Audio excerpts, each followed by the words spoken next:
The first email arrived at 9:17 a.m., 4 minutes before I spilled coffee on my keyboard. I remember the time because I'd just logged into my work laptop and was staring at my inbox, already exhausted, already dreading another day of pretending to care about marketing analytics for a company that sold meal prep kits nobody I knew actually used. And at the very top of my inbox was a message from me, not a spoofed variation, not some slightly altered address. It was from my exact email address. The subject line read, "Don't knock it over." I frowned at it for a long moment, thinking maybe I'd scheduled something and forgotten. I do that sometimes, send myself reminders late at night when my brain is fried. I clicked it open. There was no greeting, no signature, just one line. "The coffee is too close to your right hand. Move it." I actually laughed. "Okay," I muttered to myself, alone in my apartment. It felt like the world's dumbest prank. Maybe I'd written it half asleep. Maybe I'd meant it as a joke to myself. Still, I glanced down at my desk.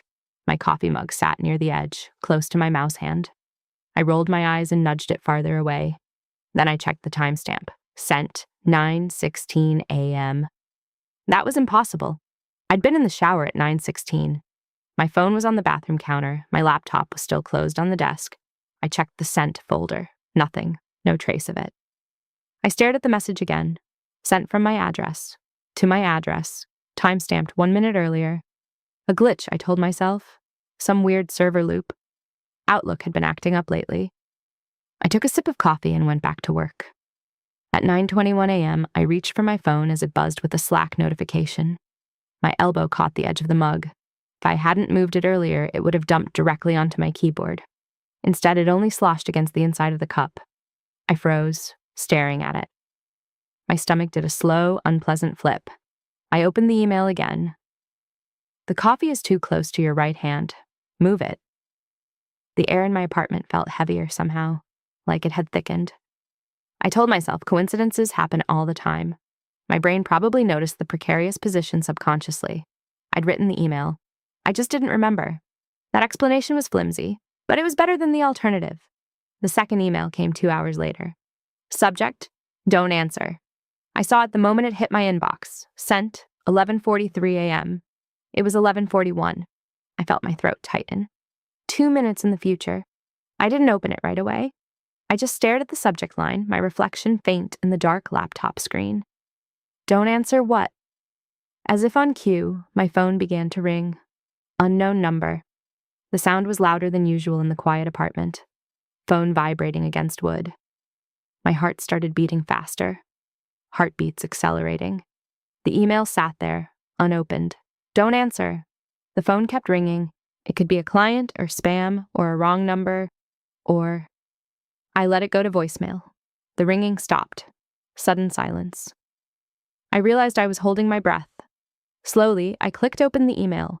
It's the third time he's called this week. It won't be the last. If you answer, you'll hear something you can't forget. I stared at the words. He? I checked my call history.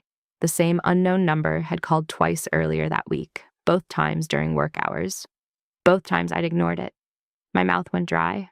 I told myself again. Coincidence. Confirmation bias. I'd seen the number before. My brain filled in the rest. I tried to focus on work, but my eyes kept drifting to the inbox. At 12:08 p.m., another email arrived. Subject, "You're starting to believe me." Sent, 12:10 p.m. I didn't want to open it, but I did. You shouldn't. A cold prickling spread across my shoulders. I looked around my apartment as if expecting someone to be standing there. The place was small, a one-bedroom in a converted house. Thin walls, cheap laminate floors, the hum of the refrigerator in the kitchen, the faint traffic outside. Nothing else. I stood up and checked the front door. Locked. Checked the windows. Closed. I even opened my laptop settings and checked for remote access software. Nothing installed. No unknown logins in my email security page. Everything looked normal. Too normal. At 1:03 p.m., I got another one. Subject, "Don't look at the hallway yet." Sent, 1:05 p.m. I didn't breathe. My desk was positioned in the living room, facing the wall. Behind me, down a short stretch of hallway, was my bedroom and bathroom. I could see the hallway entrance in the black reflection of my screen. I hadn't heard anything. No footsteps, no doors, just the steady hum of my apartment. Distant traffic passing. I closed my eyes. This is stupid. I started to turn around. My phone buzzed in my hand. New email. Subject. Too late. Sent. 1:06 p.m. My chair creaked as I slowly rotated. The hallway was empty, just the same narrow stretch of off-white wall and shadow. The bedroom door slightly AJ. Like always, I exhaled shakily. Then I noticed something that made my stomach drop. The bathroom light was on. I was certain I'd turned it off that morning. I stood up carefully, my legs feeling weak. "Hello?" I called out, hating the way my voice sounded. No response. I walked toward the hallway. Each step felt louder than it should have. Floorboards creaking softly. The bathroom door was half open. The light inside cast a pale glow across the floor. I pushed the door wider. Door creaking slowly. The bathroom was empty, but the shower curtain was drawn closed. I never leave it closed. I always push it back to let it dry. I stood there, staring at the curtain, listening. Nothing. Slowly, I reached out and pulled it aside. The shower was empty, just porcelain and the faint smell of my body wash.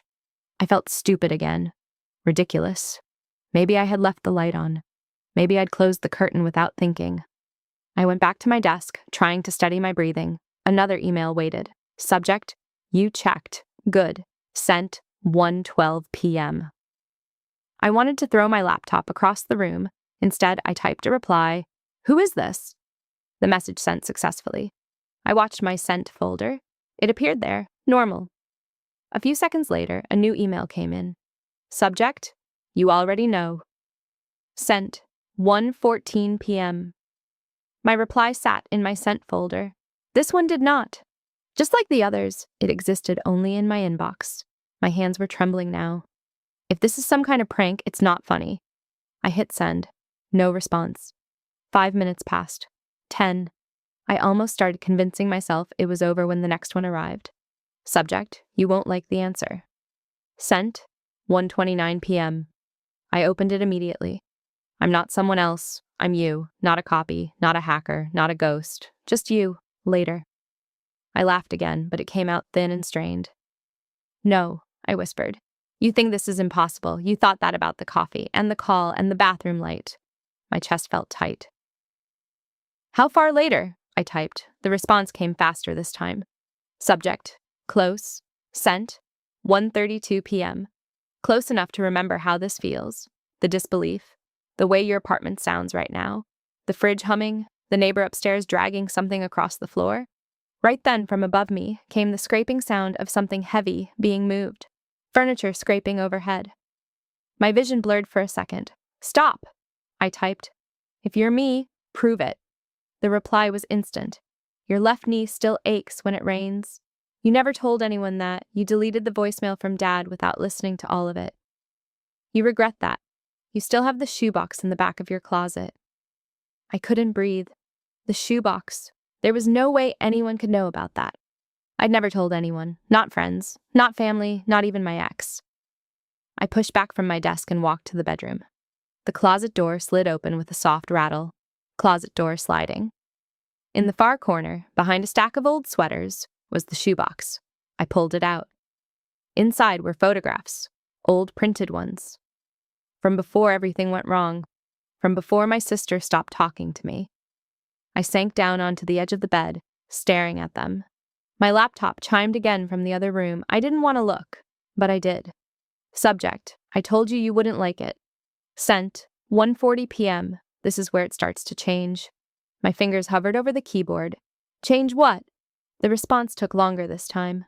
30 seconds, a minute. Then, subject, the order, sent, 1:42 p.m. Up until now, I've only warned you about small things. Things that won't break anything if they shift. The coffee, the call, the light, but you're about to make a choice that splits us. A chill ran down my spine. What choice? There was a long pause. Then, subject, you're going to call her. Sent, 1:45 p.m. My sister.